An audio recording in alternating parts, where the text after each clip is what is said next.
aespa, a newly debuted 4-member girl group under SM Entertainment that shook the industry with combining real-life idols and virtual idols. Although virtual idols aren't really a new thing, it's still a relatively new concept within the K-pop world.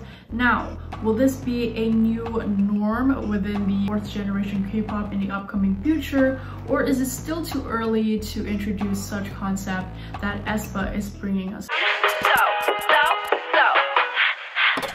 Hey everyone, it's Lady Ray and welcome to another review. Today we're diving into aespa and their universe. When I first heard about them, I was definitely very intrigued, and the sync concept teasers or video are quite impressive, showcasing the talents of each individual members from vocal, rap, visual, and dance, while also featuring their virtual versions. aespa is without a question considered as one of the biggest K-pop debut in 2020, considering how long it has been since SM Entertainment came out with a girl group after Red Velvet back in August 2014. However, I can't help wondering how much they're actually going to incorporate this virtual idols element and whether it will overshadow the actual idols themselves. Before we discuss about that, let's give the world of aespa a closer look. aespa is a combination of avatar X experience and aspect, with the meaning of being able to experience a new world through the avatar of yours. The universe that they mentioned in Black Mamba was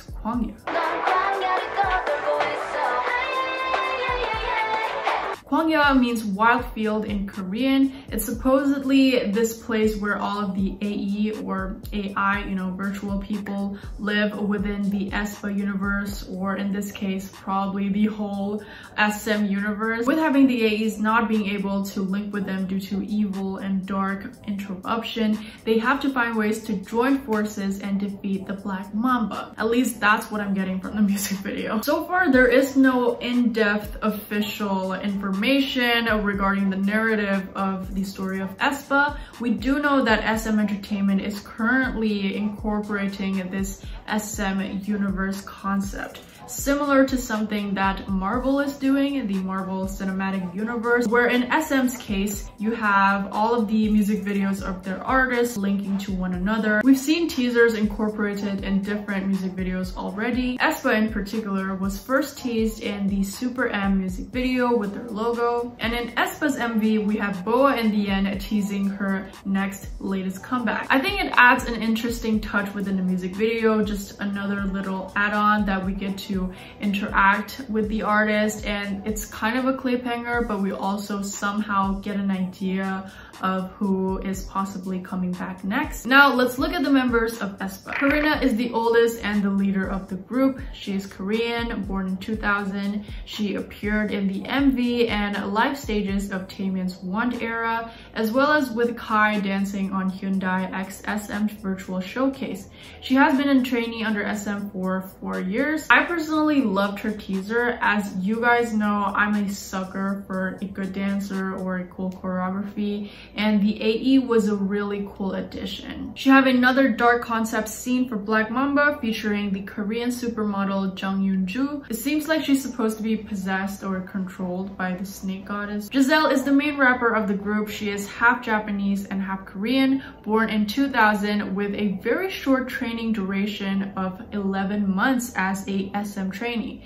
I'm pretty sure that she trained individually prior to being a SM trainee. She is trilingual as she can speak English, Japanese, and Korean. Her sync video is obviously focused on rap, and it's definitely my favorite out of all of these sync teasers. Although I do think that her virtual version doesn't look anything remotely like her. Winter is the lead vocalist and visual. She is Korean, born in 2001. She has been a trainee for 4 years. Although she intended to become an actress early on, she decided to pursue a career as an idol instead, as she enjoyed singing and dancing. Her sync video was by far the most confusing to me, as I don't know what to really focus on. She does know how to slay with a katana blade though. What I'm surprised was her killer vocals within Black Mamba. I'm pretty sure a lot of people was not expecting that as well. She's an all-rounder for sure. Ningning is the main vocalist and maknae of the group. She's Chinese, born in 2002. She trained under SM for 4 years prior to the debut, but earlier on she was already very involved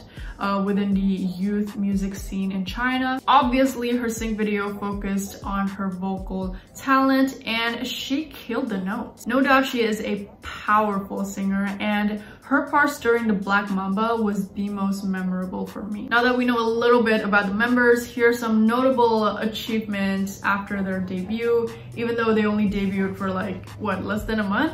They broke all-time records for K-pop debut music videos with 21.4 million views in 24 hours. Black Mamba being the most streamed K-pop debut song on Spotify so far. And Black Mamba trended #1 worldwide and trended in 52 countries. Of course, aespa is not immune to controversies and scandals. Are we even surprised at this point? But here are a few of those that we could probably, discuss a little bit about. #1, concerns of overusing the virtual idols and having the idols treating their avatar as friends. This will potentially make a lot of things very scripted and unnatural. So far, I don't think that is an issue, since we can see that the AE are mostly used as an add-on to the performance and the music video rather than being the main focus. I believe they do have videos on their channel where you can see how the members interact